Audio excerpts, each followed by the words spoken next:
Welcome to Western Wisconsin Journal. We're here at Lakefront Park in Hudson, Wisconsin on a beautiful June day. And I wish I could do all my interviews down here. And today I have an author visiting, and his name is Buzz Swerkstrom. And we're going to be talking about his books, especially his most recent books. He actually has written 13 books, so I'm quite impressed. And may I first ask you, Buzz, what inspires you to write? An easy question to start, huh? Yeah. I guess I've always been interested in writing. Been my form of expression from way back. And in college I studied both English and journalism, so it just led into the writing and reporting.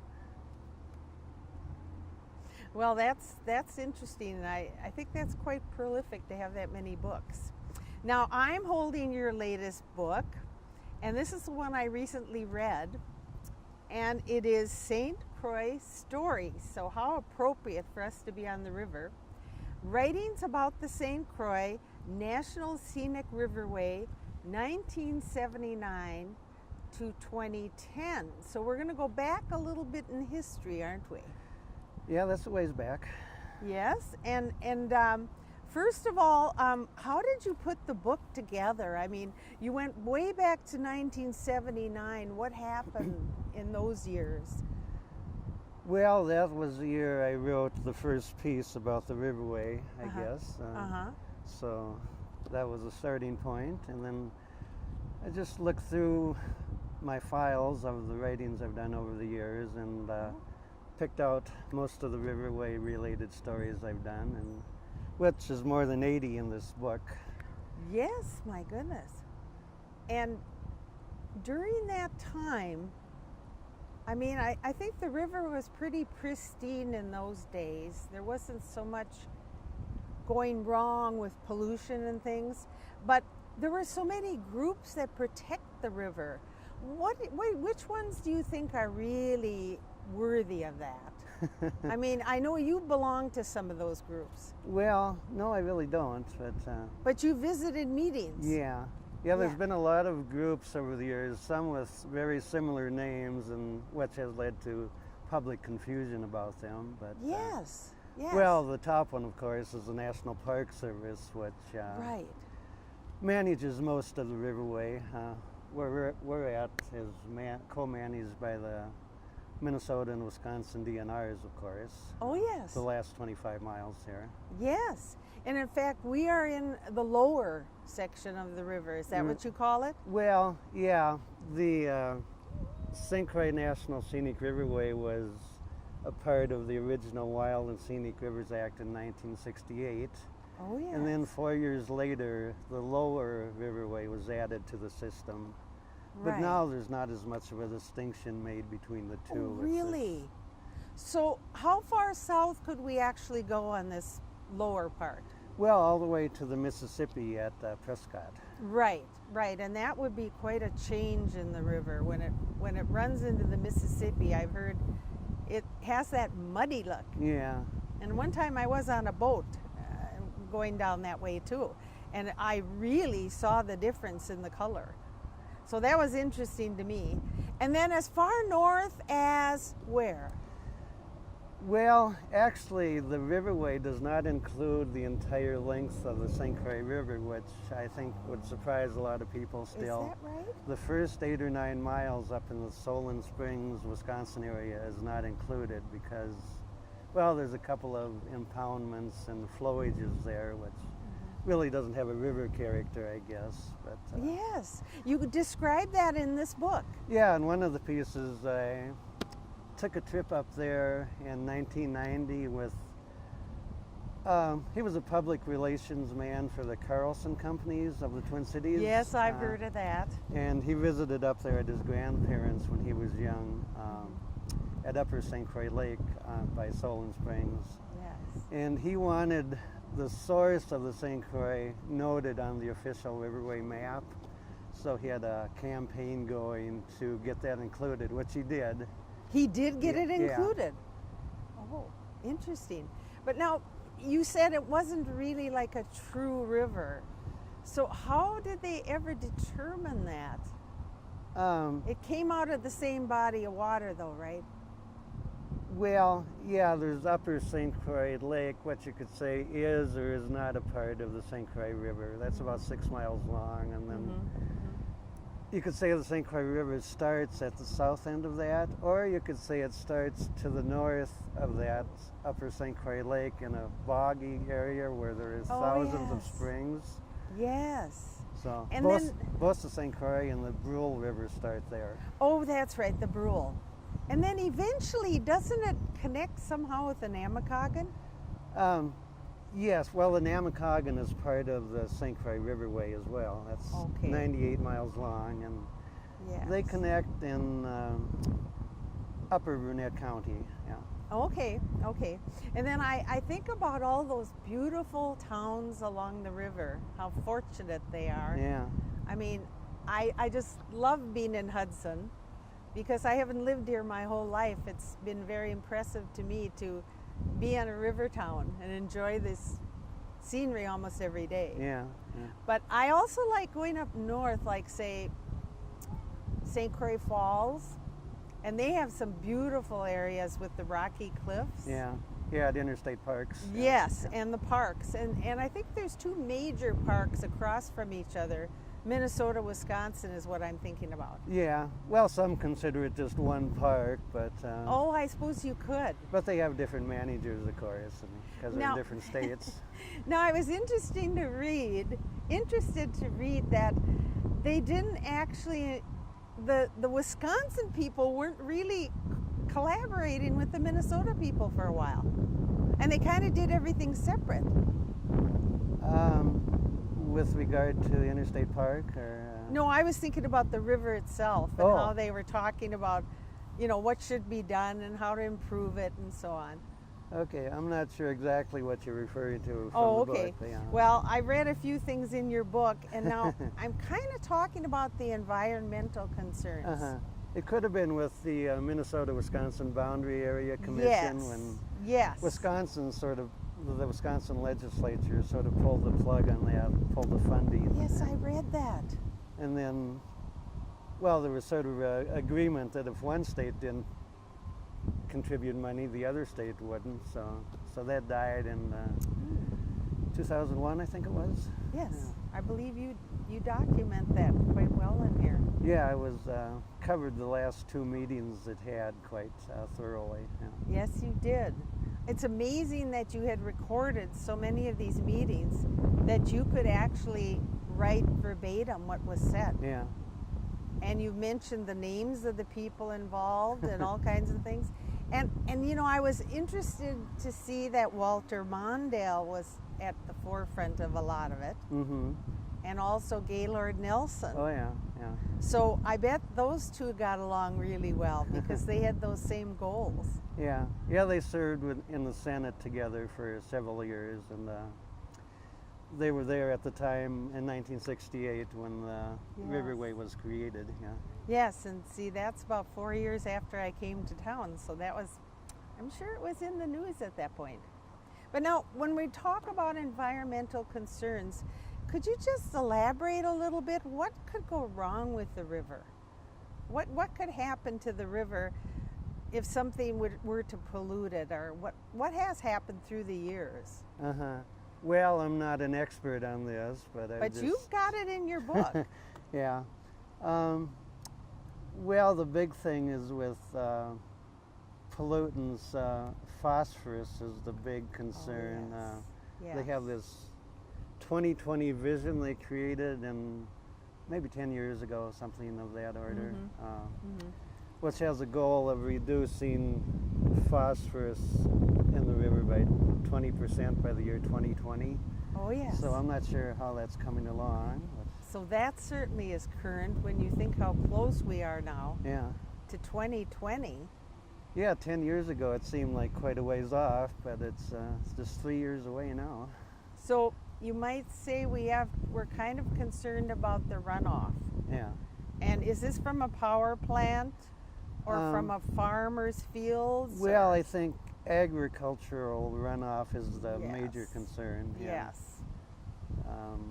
Because I think most of the municipalities are doing a better job of cleaning their discharge before it gets into the river than they used to yeah. be the case.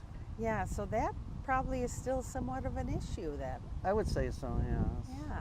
And the other thing is, I've heard that when people build along the river and they put maybe a huge driveway and it's cement or whatever, and that kind of raises problems too, doesn't it?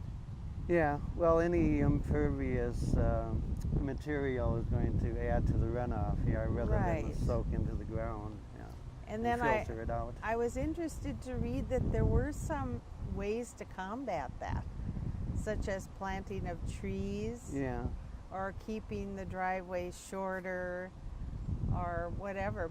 And then I've always heard you can't go over 2 stories. Is that right? I don't know if that's still true on the river. yeah, I'm not up on what building regulations there are. No, but I do think some of the builders are very much aware of it, and they, like, I know Hans Hagen was mentioned, and I thought I was happy to hear that he was respecting the river Uh-huh. and trying to include that in his building. So, because I'm afraid some of the people really don't, I don't know. Yeah, I think he was mentioning the story from around 1990, the early 90s, I think. And I did know about him because he's built several things around Hudson. Okay. So I'm familiar with that name.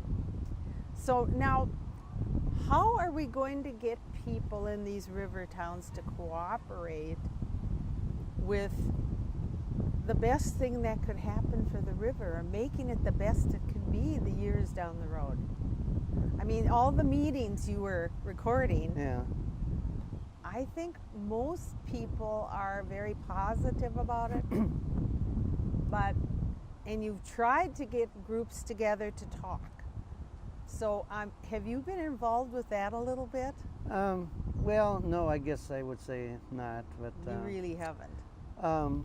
but right now, besides the National Park Service, I would say the most important group is the St. Croix River Association, Yes. which for a long time was more of a social organization. Oh. But around 2009, 2010, they stepped up their game to try to take over some of what was left behind by the demise of the Boundary Area Commission. Oh, yeah. And right now they have a staff of something like 6 or 7 headquartered at St. Croix Falls. Oh, very good. So they're doing research and programs into Good. pollution and research and so forth. So, and then oftentimes too, I see through the years that there have been legislators that have really supported the river plan. Yeah, yeah. And that's helpful too. But I don't know if you want to go into any of the, there's invasive species now. Do you know anything about that as far as those zebra mussels? Well, I've been away from covering this for 6 or 7 years, so I don't know what the status is of the zebra mussels right now. But I think they're testing. Mhm. They have certain times of the year they go in and test. And I think there's concern. Yeah, I'm sure There's there a still lot is. of concern on they have that. a dive team that goes out every summer and fall and checks for zebra mussels. I'm Right, sure. right. And so you've included some of that in your book too. And there are invasive plants as well, such as Yes. buckthorn and Oh, yes. other things. A lot of people are dealing with that around Hudson. Yeah, yeah. Yeah. Yeah, that's all up and down the riverway, I think. And then I did read that there was some kind of a, oh, I forget the name of it, but you will know, some kind of a clam that only appears in the river, the St. Croix River. Mm-hmm. Well, you're talking about the winged maple leaf mussel. Yes, I am. When I first started covering the research on that, it was thought that this was the only river where there was a breeding population. But during my coverage, another river or two was discovered, and there around Missouri or somewhere, I Oh, think. really? Yeah. Oh, I didn't know that. But wouldn't it be a shame if we lost that? Yeah, yeah. I mean, as I've learned covering these things, people say, well, what's the purpose of this clam or this plant, and we might not know at this time until further research is done and how it fits into the whole plan, oh, the whole sure, ecology. sure. Well, do you have a favorite part of the book that you could tell us about? You've got wonderful chapters here. Yeah, there's different sections about.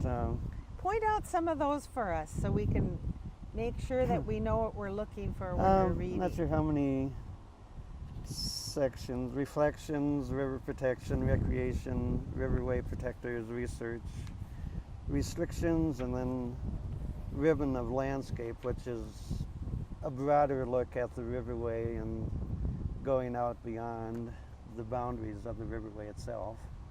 Well, But for my favorite, maybe some of the recreation stories and the reflection stories, I would say. oh, yes. Yes. Some of your language is really quite poetic Okay. when you're writing about this. I had asked you if you wanted to read anything from the book. Mm-hmm. Are you going to be able to help me on that? Well, I think I might be able to. Oh, good. I Pick- love it when authors read from their own book. Yeah, I selected something from.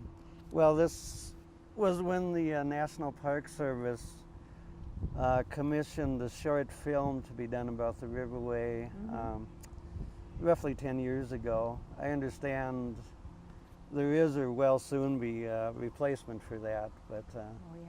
this was new at the time. And Okay. so this is about that film, which I call Hearts and Minds. Please. So I could read a few scattered paragraphs from that I if you'd would like. like that. Okay. Please. Okay, so it starts. Sandhill cranes croak in an early morning mist. There are shots of dawn on a river, then a montage of shots from the Four Seasons. A woman's voice is heard over the moving, in both senses of that word, images. I live here because of the river, the voice proclaims. I think each river has a soul. I feel a connection with the soul of this river, and it's my home. Although the name of the speaker is never attached to the specific quote, it is landscape artist Mary Pettis, a Taylor's Falls resident with a national following.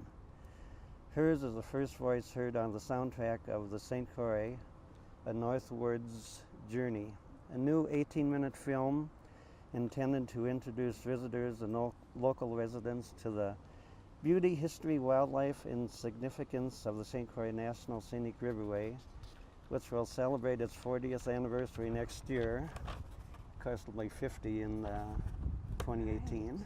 Right.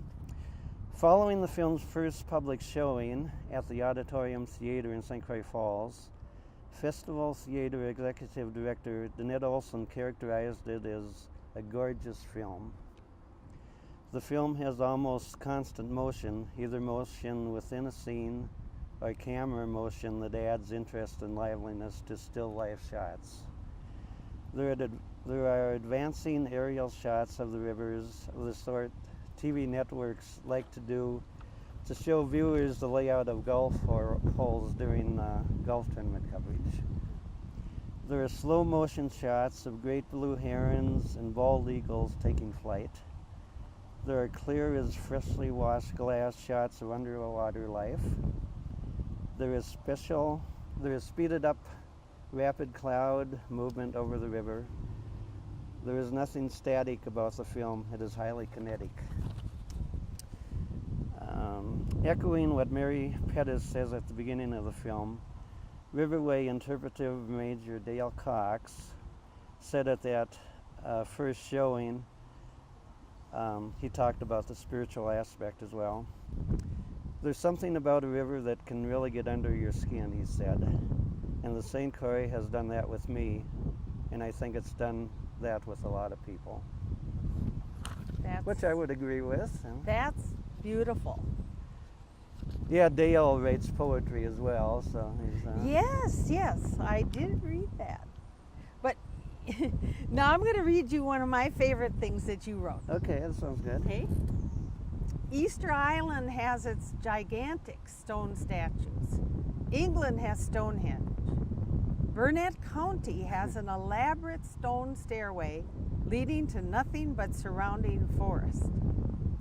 Now, I couldn't help but read more to find out what on earth that stone stairway was going to. Yeah.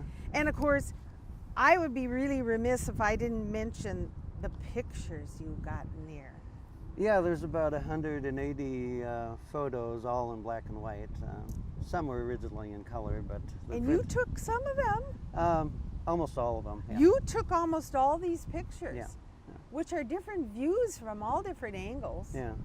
And there's several from Hudson in there. Oh, yeah. That was really fun. Yeah, one from right over here, an art bench. Yes, yes, and that's really cool over there. And that stone stepway was just puzzling me until I read on further. I don't know if you want to tell our audience why that was built. Well, as I understand it, it was in the late 19th century, and it was called a hospital, but I would think of it more like a rest home for Civil War veterans. Yes. That structure was never constructed. And it was never built, so No.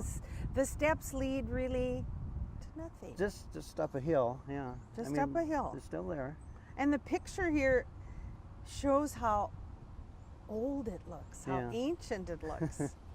But I write about that because that's on Riverway property, and it's an Yes. official Riverway Yes. hiking trail. Well, and you're talking about the trails, you're covering the Wisconsin side of the river. Well, some of the Minnesota much. too. I did one piece Oh. called Thinking of Linking. Oh, They were thinking of linking existing trails just to the south, west of us here, you know. yes. Now, I don't know if this is right, but I found it under Old Paint Mine Trail. Yeah, That's where you find those steps if you ever should want to. right, that's the name of the trail. That is, have never heard of that. Yeah. So now where is it they're thinking of building that other trail or constructing that other trail? Is it south of here? Linking the trails. Yeah. Yeah, right from the Hudson Bridge pretty much Right. down all the way to Prescott. So that certainly is in our neighborhood. Yeah.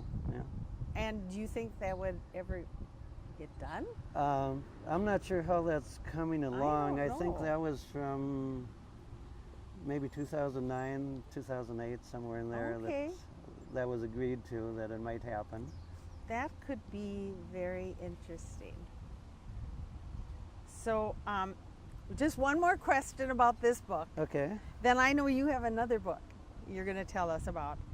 How are we going to bring these people on board with what's best for the river? Because I fear that we have people that aren't respecting the waterway and they aren't treating it well. So I know we have commissions, we have these meetings, and those of us that are really into it are there. But I just wish we could spread the word somehow to be more respectful of the waterway. Yeah. And that would make me really happy, I know. Well, I guess the existing management groups are doing what they can That's to true. educate the public about what should be done. And, Yes. you know, these films, like I wrote about in the new one, that's, you know, they try to get the public to watch them to understand what the Riverway is all yes. about and what it takes to keep it as it is, or close to it. Well, there's so much in here. We haven't even touched on the wildlife and the birds. And, you know, we're very fortunate that we can see an eagle or a falcon. Yeah. And I'm not quite sure what you meant by the wildlife, but I know there's a lot of different kinds of fish, so that's interesting too. Yeah, I'm not sure how many species of fish. And You mentioned the bald eagles. When I first Yeah. started writing about the Riverway, I don't think there was an eagle nest on the entire St. Croix River. Really? Yeah, I just assumed it was always there. yeah, but now they're quite prolific, you know. And if you go down by, is it Pepin? Well, that would be the Mississippi. Yeah, So it's probably more so down there, but I do believe there's some of it that we do see eagles around here at time to time. yeah. I think is it at Wabasha that they have an eagle center? Yes, yes, that's right. So, oh, this is so interesting talking to you. Yeah, I should maybe just sum up by saying, describing this as pretty much modern history of the St. Croix Riverway for Yes. 40 years of it at least, 30 years, That 30, is 40 years. really quite an accomplishment. Thank you so much for sharing all that. Okay. Now let's go to that other book. Um, Now you write fiction and nonfiction. oh yeah, both. Yeah, this is my latest fiction book, Oh, Troll Mountain Tales. It's a novel that came out about 6 months ago. uh-huh. It's pretty long, you know. It's It looks like a really good read.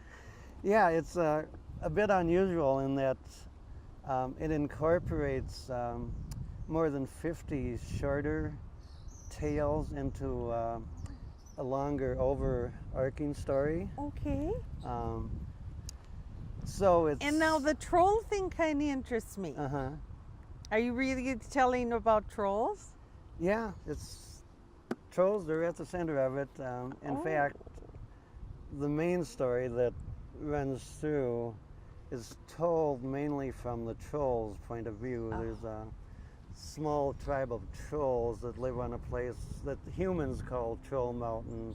The Oh, yeah. trolls don't have a name for it. Oh, yeah. That sort of goes back to folklore. Oh yeah, it's Because I know it's somewhat in Norwegian stories.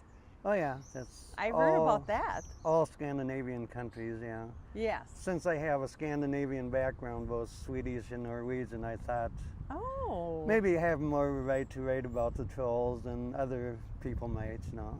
Well, then, see, you and I are in sync because I'm Norwegian. Okay. And I do know that Grieg wrote the Peer Gynt Suite. Mm-hmm. And he included trolls. Yeah. And they lived in a mountain, too. Yeah. So, well, can you tell us a little bit about one story before we have to? Well, it's hard to pick You one don't. out. You don't want to share your. Yes. Yeah, if I was a better storyteller, I would maybe. Oh well, I don't know about that now. Come on, But, you're writing all these books. You have a way with words. You really do. I'll just say that some people might be more familiar seeing trolls in fantasy fiction that are really beastly and animalistic, Oh, and yeah. but mine are more human-like. They're just ugly and mentally challenged and ill-mannered, non-camped, and of course they like to steal whenever they can. If they Oh. live by a motto, it's one takes what one can get. So it's going to be kind of humorous then. That Yeah, I sounds think good. yeah, it's meant to be humorous, Yes. more than frightening. Yeah. Yes. Well, that sounds like it might be a lot of fun to write that book. Yeah, that was a lot of fun. Yeah. And tell us the name of the book. I don't think we told our audience. This is Troll Mountain Tales. Oh, yes. So, Yes. And you have given it to me, so I'll be reading it. okay. I promise. Yeah. Yeah, as I say, it incorporates more than 50 shorter tales. So, well, it might look long. It reads quite. No, I think that's a quite nice quick. sized book there. Yeah. This one is too. Yeah, I was surprised I by like how the many size of stories it. I actually had of the Riverway. Yeah. Yeah. Well, thank you, Buzz. This has been such fun talking to you. I feel like I have learned more about the river from you than anybody. Okay. And it's really good to be in touch with that, living on the river and being so close to it.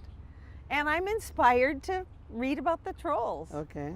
Well, I So hope thank you very much for coming today. Well, thank you for having me, Bobby. Yeah. You're welcome.